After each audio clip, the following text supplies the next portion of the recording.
थी, है और रहेगी। आदिकाल से ही इस भारत भूमि पर लोग आते, बसते, रहते और अपनी एक विशेष जीवन पद्धति और आध्यात्मिक सोच को विकसित करते रहे हैं। साथ साथ सदियों से कलाओं के सर्जन और वर्धन में भी भारत जन अपनी एक अलग छाप छोड़ते आए हैं। फिर चाहे शिल्प हो या मूर्ति, चित्रकलाएं हो या नर्तन, नाटक, संगीत की प्रदर्श कलाएं। सिंधु सरस्वती सभ्यता के प्रारंभिक काल से ही भारतवर्ष ने संसार के आध्यात्मिक पटल पर अपनी सार्वभौम पहचान और अस्मिता स्थापित कर दी है। धोलावीरा, लोथल, हड़प्पा, मोहनजोदाड़ो जैसी नगरपुर संस्कृतियों के बनने और बसने के साथ भारत भूमि में अंकुरित हुआ सनातन दर्शन, जो आत्मा परमात्मा के अद्वैत का संदेश लेकर पूरी दुनिया पर छाने लगा। इस आध्यात्मिक सोच ने कई मतों और 6 दर्शनों को भी जन्म दिया और हमेशा से अनेकता में एकता को मानने वाला देश संसार के सामने एक अद्भुत उदाहरण बनता हुआ आगे ही आगे बढ़ता रहा। कालांतर में इस जनता पर बाहर से आए आक्रामक और भीतर ही जन्मे भीतर घातियों की नजर लग गई। आपस की एकता टूट और जनमत की अवहेलना के कारण देश की एकता खतरे में आ गई और हजारों मील दूर बैठी एक विदेशी सत्ता 200 साल के लिए भारत पर काबिज हो गई थी। किंतु अंग्रेजी सत्ता के खिलाफ पूरे देश में चले आजादी के आंदोलन ने एक बार फिर से पूरे भारत को जोड़ दिया। एक और सशस्त्र क्रांतिकारी थे तो दूसरी ओर केवल सत्य और अहिंसा की ढाल लिए महात्मा गांधी के सत्याग्रही। एक और हिंदुस्तानी सिपाहियों की आजाद हिंद फौज को साथ लिए नेताजी सुभाष बोस थे तो दूसरी ओर आजादी का बिगुल बजा चुके जवान नौसैनिक।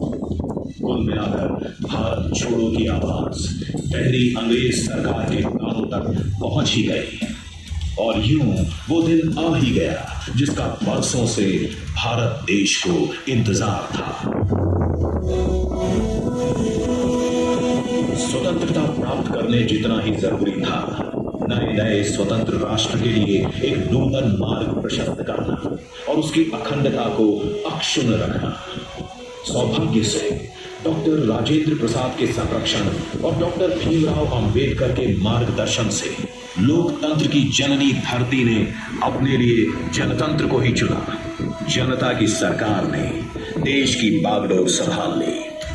वहीं सरदार पटेल ने यह भी सुनिश्चित कर दिया कि भारत की अखंडता और अक्षुण्णता पर एक खरोंच भी ना आए। दुनिया के सबसे विशाल जनतंत्र भारत में पिछले 76 सालों में अलग अलग मतों, दलों, गुटों से आए 14 प्रधानमंत्रियों ने इस लाल किले से स्वतंत्रता दिवस के दिन तिरंगा फहराया है और देश के जनगण से बात भी की है। किंतु इस नई सदी में एक नया युग भारत में शुरू हुआ।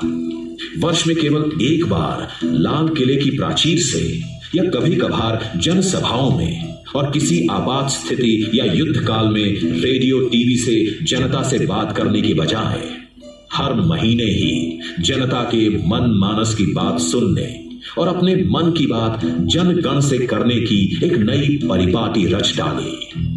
सन 2014 के मई माह में प्रधानमंत्री की शपथ लेने के 5 महीनों के अंदर ही प्रधानमंत्री श्री नरेंद्र मोदी जी ने यह समझ लिया था कि अभी तक देश में नेता तो माइक पर बारंबार बहुत कुछ बोलते आए हैं, किंतु जनता के दिल की बात सुनने और उनसे अपने देश की बात करने के अवसर और मंच बहुत ही सीमित होते हैं। इसीलिए 3 अक्टूबर 2014 को आदरणीय प्रधानमंत्री नरेंद्र मोदी जी ने एक नया काम शुरू कर दिया।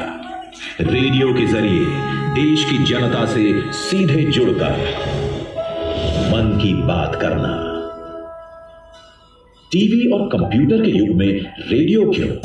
कुछ लोगों ने पूछा, किंतु माननीय मोदी जी जानते थे कि खेत में जुताई करता किसान, सियाचिन में देश की रक्षा करता जवान और सुदूर सागर में जाल फेंकता मछुआरा भी रेडियो से कभी दूर नहीं होता। इसीलिए जनता से पूरी तरह जुड़े एक गरीब घर में पैदा हुए पले बढ़े जननेता मोदी जी ने रेडियो जैसा सीधा सादा सस्ता साधन जन जन से जुड़ने के लिए अपनाया। विशेष बात यह थी कि दूसरे राजनेताओं की तरह श्री मोदी ने एक तरफा केवल अपनी बात करने के लिए रेडियो जैसे माध्यम का प्रयोग नहीं किया, वरन उन्होंने जनसाधारण के दिल की बात को भी अपने कार्यक्रम के जरिए देश के सभी नागरिकों तक पहुंचाने का काम भी किया। पहले ही एपिसोड में मुंबई के एक नागरिक गणेश वैद्यनाथन की बात की। विजयदशमी में हम बाहर के रावण को मारने से अधिक अपने अंदर छिपे विकारों का दमन करें जैसी बात प्रधानमंत्री ने गणेश जी के नाम समेत पूरे देश से साझा की। आज तो विजयादशमी का पर्व मनाते हैं। ये विजयादशमी का पर्व बुराइयों पर अच्छाइयों का विजय का पर्व है। लेकिन एक श्रीमान गणेश वेंकरादरी मुंबई के सज्जन, उन्होंने मुझे मेल भेजा और उन्होंने कहा कि विजयादशमी में हम अपने भीतर की 10 बुराइयों को खत्म करने का संकल्प करें। मैं उनके इस सुझाव के लिए उनका आभार व्यक्त करता हूँ। हर कोई जरूर सोचता होगा अपने अपने भीतर की जितनी ज़्यादा बुराइयों पर को पराजय करके विजय प्राप्त करें, लेकिन राष्ट्र के रूप में मुझे लगता है कि आओ विजयादशमी के पावन पर्व पर हम सब गंदगी से मुक्ति का संकल्प करें और गंदगी को खत्म कर करके विजय प्राप्त करना। विजयादशमी के पर्व पर हम ये संकल्प कर सकते हैं। उनके इस नए अंदाज ने पूरे देश के मन को छू लिया। अब तो हर गांव, बस्ती, शहर, महानगर में मन की बात सुनने के लिए लोग अपने अपने घरों से निकलकर समूहों में जुटने लगे और एक दूसरे से जुड़ने का, समझने का और बात मुलाकात का एक नया ही मंच देश भर में बनने लगा। एक तरफ तो माननीय मोदी जी देश को आगे ले जाने के लिए नए नए रास्ते खोज रहे थे, वहीं दूसरी तरफ वो उन बातों को किसी सरकारी आदेश से नहीं बल्कि स्वयं अपनी आवाज में एक व्यक्तिगत अपील के तौर पर देशवासियों से साझा कर रहे थे। दिवाली पर लोग अगर नए कपड़ों में खादी भी खरीदेंगे तो गांव-गांव में जुलाहों और नगर नगर में दस्तकारों का भला होगा। ये किस सरकारी आदेश का हिस्सा हो सकता था?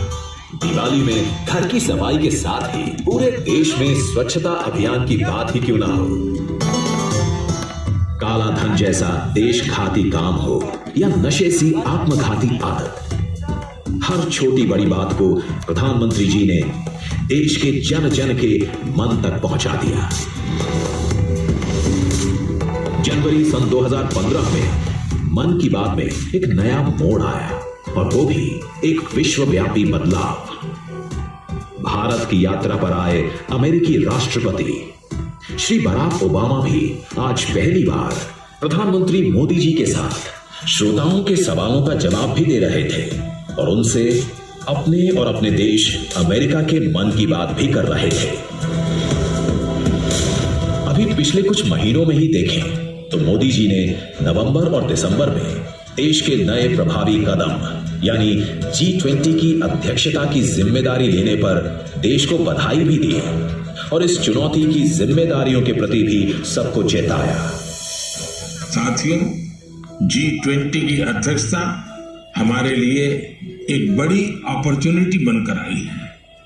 हमें इस मौके का पूरा उपयोग करते हुए ग्लोबल गुड, विश्व कल्याण पर फोकस करना है, चाहे पीस हो या यूनिटी, पर्यावरण को लेकर संवेदनशीलता की बात हो या फिर सस्टेनेबल डेवलपमेंट की। भारत के पास इनसे जुड़ी चुनौतियों का समाधान है।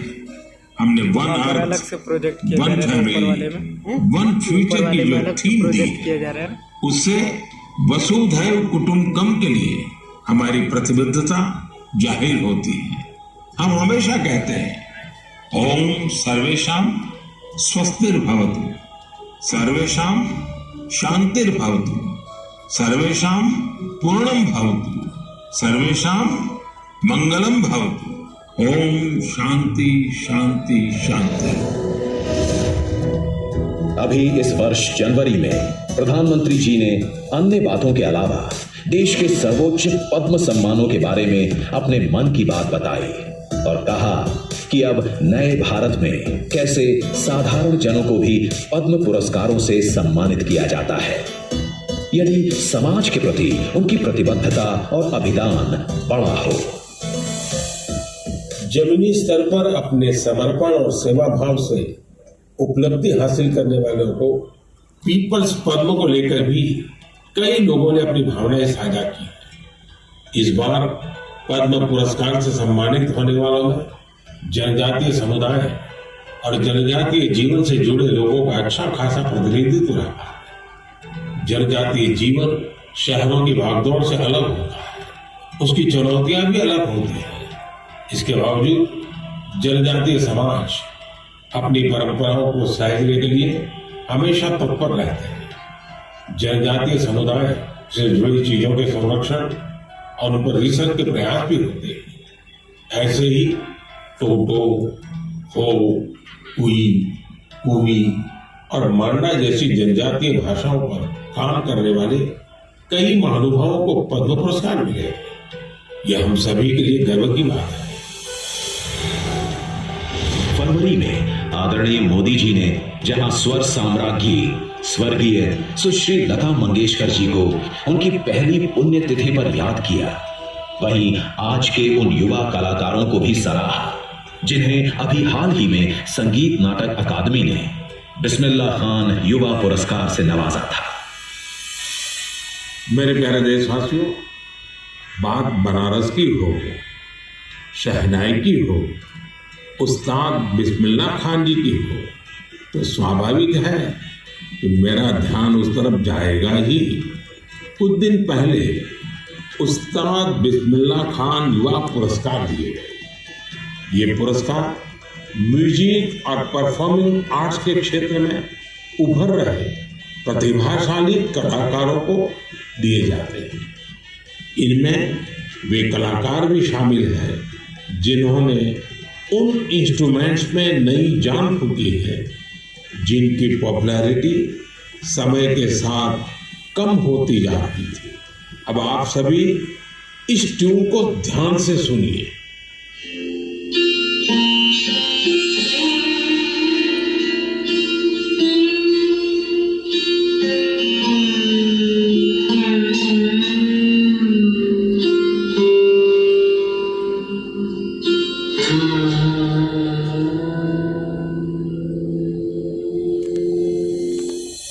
क्या आप जानते हैं ये कौन सा इंस्ट्रूमेंट है? संभव है आपको पता न भी हो। इस वाद्य यंत्र का नाम सूर सिंगार है और इस धुन को तैयार किया है जयदीप मुखर्जी ने। उसी प्रकार बहन उप्पलपू नागमणि जी का प्रयास भी बहुत ही प्रेरक है, जिन्हें मैंडोलिन में कार्नाटिक इंस्ट्रूमेंटल के लिए यह पुरस्कार दिया गया। वहीं संग्राम सिंह सुहास भंडारी जी को वारकरी कीर्तन के लिए यह पुरस्कार मिला है। इस लिस्ट में सिर्फ संगीत से जुड़े कलाकार ही नहीं है। वी दुर्गा देवी जी ने नृत्य की प्राचीन शैली करकट्टम के लिए यह पुरस्कार जीता है। इस पुरस्कार के एक और विजेता राजकुमार नायक जी ने तेलंगाना के 31 जिलों में 101 दिन तक चलने वाली पेरिनी ओडिसी का आयोजन किया था। कभी मीठी, कभी खट्टी, कभी शिक्षाप्रद, कभी मनोहर, कभी गंभीर, कभी मनमोहक, किंतु हरदम ऊर्जा, उत्साह, उमंग देने वाली प्रधानमंत्री जी की मन की बात का सिलसिला जो अक्टूबर सन 2014 से शुरू हुआ था, आज शतक पूरा कर एक महत्वपूर्ण पड़ाव पर है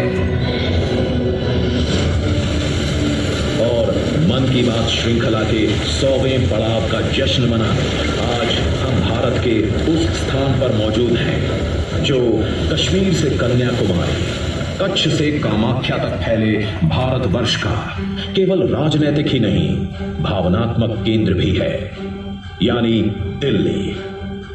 और वहां भी ये लाल किला।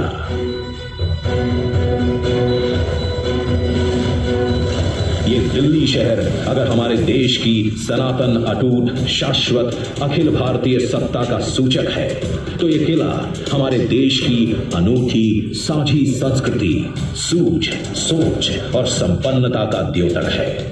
इन दीवारों ने अंग्रेजों का आतंक भी देखा है, भारतीय वीरों का पराक्रम और शौर्य भी, और आजाद देश का पहला परचम भी। किंतु इन पुरानी दीवारों ने भी कभी ऐसा देशभक्त प्रधानमंत्री नहीं देखा था जो देश के अंतिम नागरिक से जुड़ने के लिए अपने मन की बात भी करता है और उनके मन की बात भी सुनता है। आज जब प्रधानमंत्री माननीय श्री नरेंद्र मोदी जी का बोया ये एक और बीज 100 पत्तों से पटा एक सघन वृक्ष बन चुका है, आइए हम भी इस दरख्त की छांव में चलें और सुने देश के मन की बात और करें देश से अपने मन की बात, क्योंकि जो परिवार आपस में अपने मन को नहीं खोलता वो एक दूसरे को समझकर आगे भी नहीं बढ़ता। इसीलिए तो आदरणीय मोदी जी ने शुरू किया था ये अनोखा उद्यम। आइए आज से दुगनी ऊर्जा से इससे जुड़ जाएं आप और हम।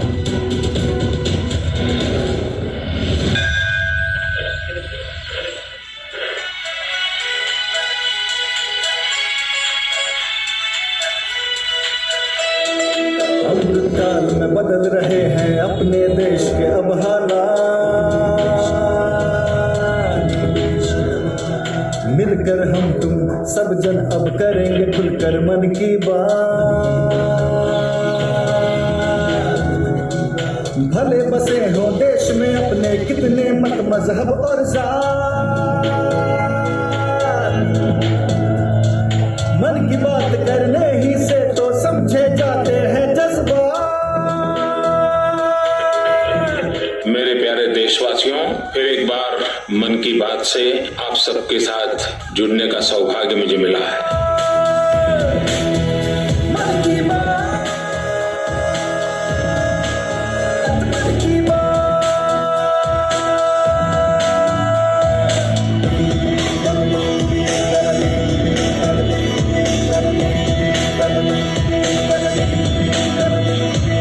इस चौपाल में जुड़ता भारत, असंख्य हिस्सेदारों की तादाद। क्या हमारे देश के गांवों को 24 घंटे बिजली मिलनी चाहिए कि नहीं मिलनी चाहिए? मैं जानता हूँ इतना बड़ा देश, लाखों गांव, लेकिन गरीब के लिए ही तो दौड़ना है। हम इसको करेंगे, आरंभ कर दिया है, जरूर करेंगे। अपना आओ हाथों से हाथ जोड़ ले और करे सब मन की बात। आओ हाथ से हाथ जोड़ ले। विश्व की सबसे बड़ी largest direct benefit transfer scheme के द्वारा Guinness book of world record में इसे स्थान मिल गया कि दुनिया की सबसे बड़ी डायरेक्ट बेनिफिट ट्रांसफर स्कीम है जो सफलतापूर्वक लागू कर दी गई है। मन की बात।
कि मन की बात और ये मन की बात एक ऐसे नेता की, एक ऐसे व्यक्ति की जिनका मन शून्य पर स्थापित होकर वो सबसे जुड़ते हैं। एक ऐसे नेता